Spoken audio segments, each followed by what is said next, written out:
ओम नमः शिवाय। जिस प्रकार ब्रह्मांड का कोई अंत नहीं है, ना ही कोई शुरुआत है, उसी प्रकार शिव अनादि हैं। संपूर्ण ब्रह्मांड शिव में समाया हुआ है और वे हमारे अंतःकरण में भी विराजमान है। सावन का पावन महीना देवों के देव महादेव शिव का महीना माना जाता है। सावन में जो भी भोलेनाथ की श्रद्धा पूर्वक पूजा अर्चना करता है तथा सावन सोमवार का व्रत करके कथा सुनता और दूसरों को सुनाता भी है, उसकी हर मनोकामना पूर्ण होती है।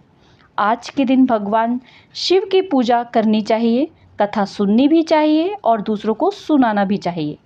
तो चलिए आज हम सावन सोमवार के व्रत की कथा का श्रवण करते हैं।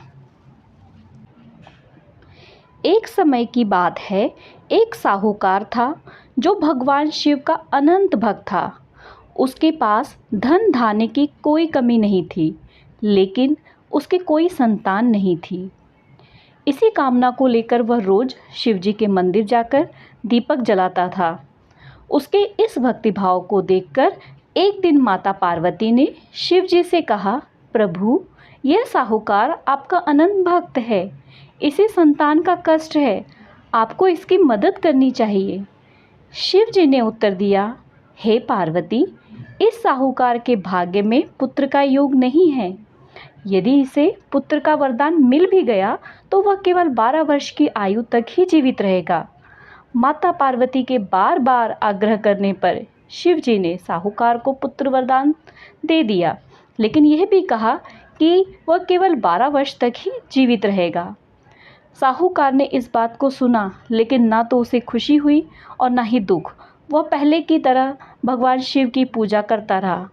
कुछ समय बाद साहूकार की पत्नी गर्भवती हुई और उसे एक सुंदर सा बालक प्राप्त हुआ। परिवार में खुशियां मनाई गई, लेकिन साहूकार ने बालक को 12 वर्ष की आयु का मृत्यु का किसी से जिक्र नहीं किया। जब बालक 11 वर्ष का हुआ तो एक दिन साहूकार की पत्नी ने उसके विवाह के लिए कहा। साहूकार ने उत्तर दिया कि वह अभी बालक को पढ़ने के लिए काशी भेजेगा। उसके बाद मामा को बुलाया और कहा, इसे काशी पढ़ने के लिए ले जाओ और रास्ते में यज्ञ करते हुए और ब्राह्मणों को भोजन कराते हुए आगे बढ़ना। दोनों मामा भांजे इसी तरह यज्ञ कराते और ब्राह्मणों को दान देते काशी की ओर चल पड़े। रात में एक नगर पड़ा जहां नगर के राजा की कन्या का विवाह था, लेकिन जिस राजकुमार से उसका विवाह होने वाला था वह एक आंख से काना था। राजकुमार के पिता ने अपने पुत्र के काना होने की बात को छुपाने के लिए एक चाल सोची। साहूकार के पुत्र को देखकर उसके मन में एक विचार आया। उसने सोचा, क्यों ना इस लड़के को दूल्हा बनाकर राजकुमारी से विवाह करा देता हूँ। विवाह के बाद इसको धन देकर विदा कर दूंगा और राजकुमारी को अपने नगर ले जाऊंगा। लड़के को दूल्हे का वस्त्र पहनाकर राजकुमारी से विवाह करा दिया गया, लेकिन साहूकार का पुत्र ईमानदार था। उसे ये बात न्याय संगत नहीं लगी। उसने अवसर पाकर राजकुमारी की चुन्नी के पल्ले पर लिखा कि तुम्हारा विवाह तो मेरे साथ हुआ है, लेकिन जिस राजकुमार के संग तुम्हें भेजा जाएगा वह एक आंख से काना है। मैं तो काशी पढ़ने जा रहा हूँ। जब राजकुमारी ने चुन्नी पर लिखी बातें पढ़ी तो उसने अपने माता पिता को यह बात बताई।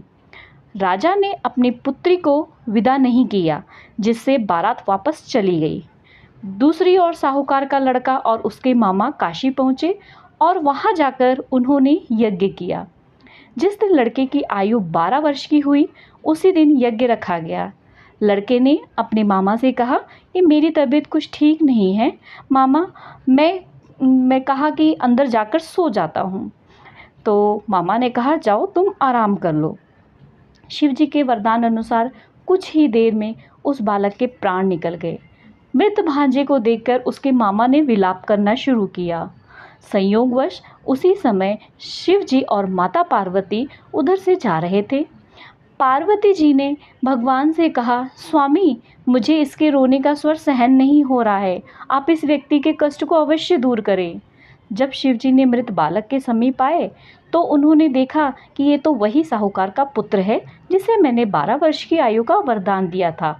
अब इसकी आयु पूरी हो चुकी है, लेकिन मातृ भाव से विभोर माता पार्वती ने कहा कि हे महादेव, आप इस बालक को और आयु देने की कृपा करें, अन्यथा इसके वियोग में इसके माता पिता भी तड़प तड़प कर मर जाएंगे।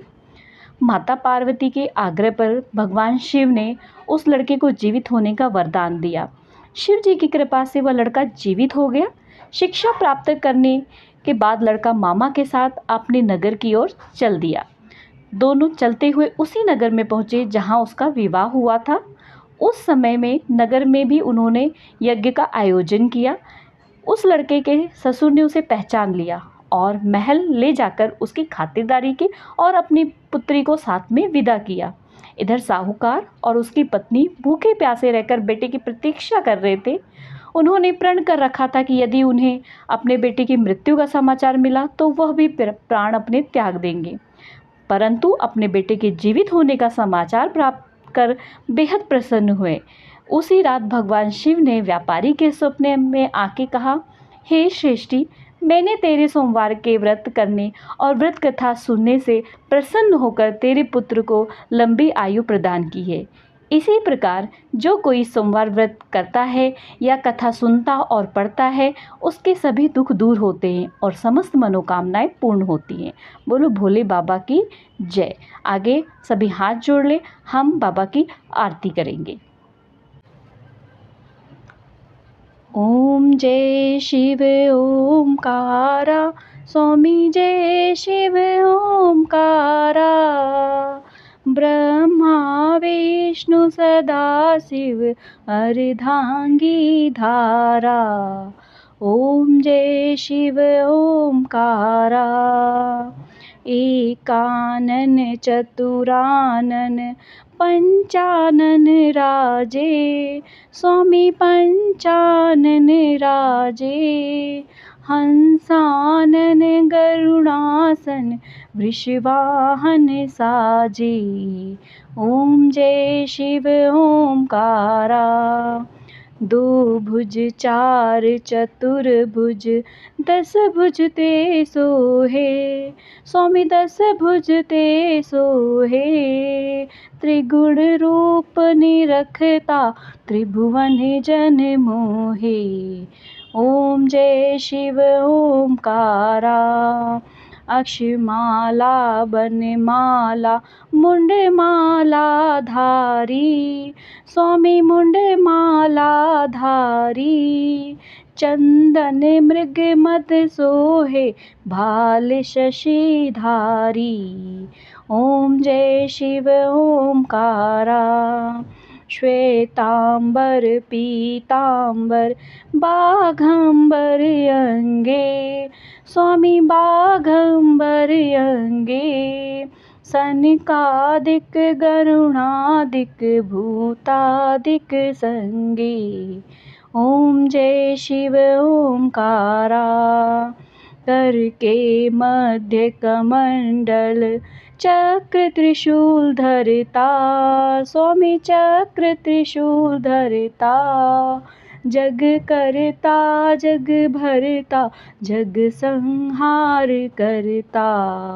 ओम जय शिव ओमकारा, ब्रह्मा विष्णु सदा शिव जानत अविवेका, स्वामी जानत अविवेका, प्रणवाक्षर के मध्य ये तीनों एका।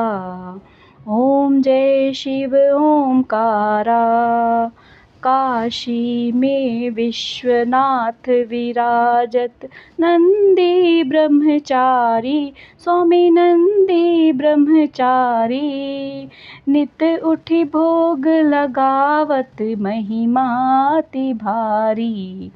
ओम जय शिव ओमकारा, त्रिगुण शिव जी की आरती जो कोई नर गावे, स्वामी जो कोई नर गावे, कहत शिवानंद स्वामी, कहत शिवानंद स्वामी, मन वांछित फल पावे। ओम जय शिव ओमकारा। बोलो हर हर महादेव।